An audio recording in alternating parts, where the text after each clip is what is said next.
Greetings, my beloved friends. Here we are. And I want to remind you you're infinitely precious and unconditionally loved for the gift you already are. The second half of the week, we do a short lunchtime bit of Lectio Divina. We are reading our way through the first letter of John, and we do it in short snippets. Lectio Divina sounds more complex than it really is.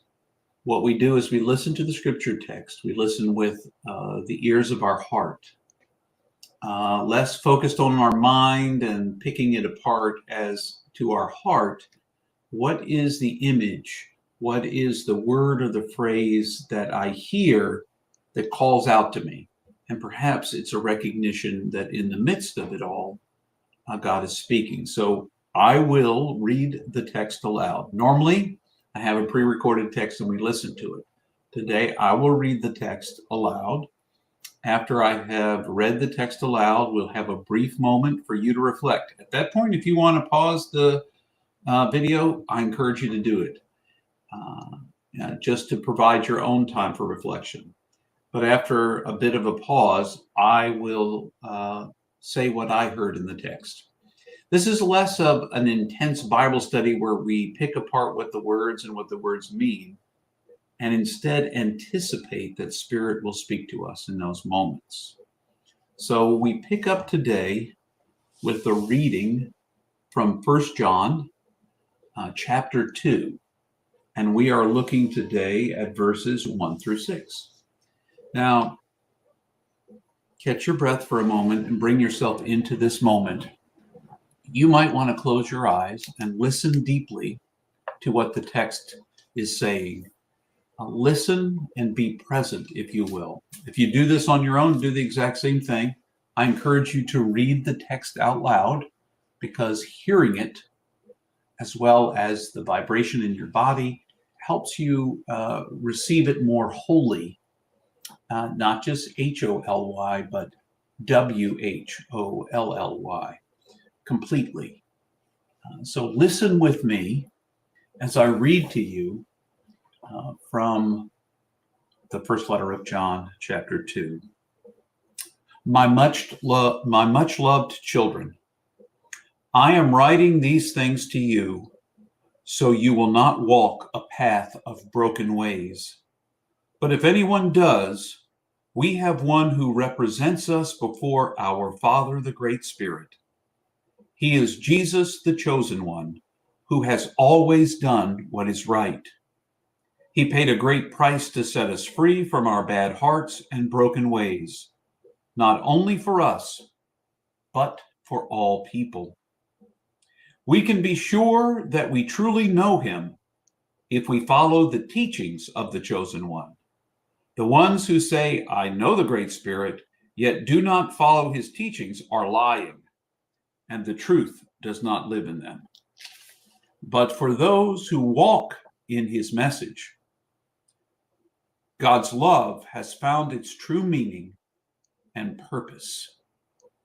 The ones who say they are in harmony with the Great Spirit must walk in the footsteps of Jesus.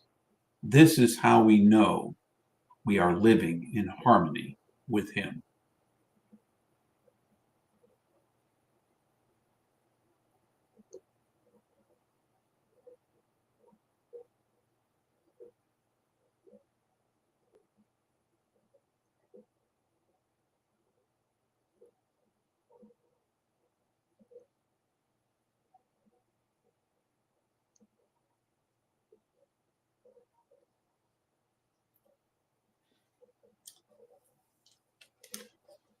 When I hear the text,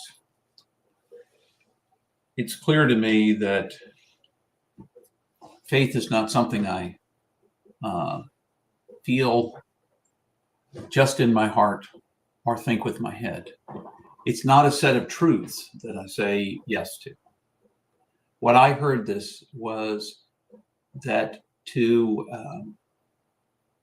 that the real measure of if we've heard the message is if we walk in the footsteps of Jesus, if we follow that path, if we live in love toward one another. Not if we just believe some simple truths that we've lined out, or that some pastor somewhere, or some church, some group of creeds that we've lined out or have been lined out for us, but it's about practice. It's about being, to live into the truth and the harmony of what we have been taught. Because to me, faith is an action. It's not a feeling, and it's not a set of thoughts that we agree to. It is an action. It's a way of living, a way of enacting the same path that Jesus laid out for us. So for me, I feel called out by this passage to be sure that I'm not just sharing what I know intellectually, or even what I know in my heart of hearts, in my deepest self.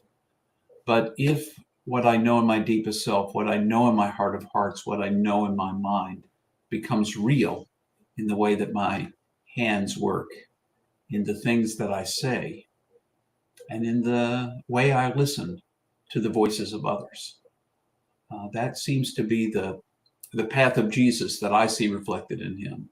And the call of the first letter of John is to be sure that we're practicing walking the walk, not just talking the talk.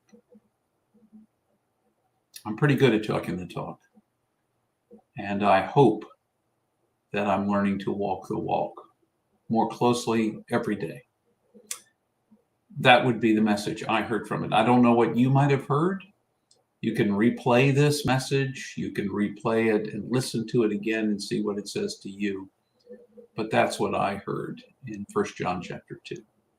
So remember, you are infinitely precious and unconditionally loved for the gift you already are.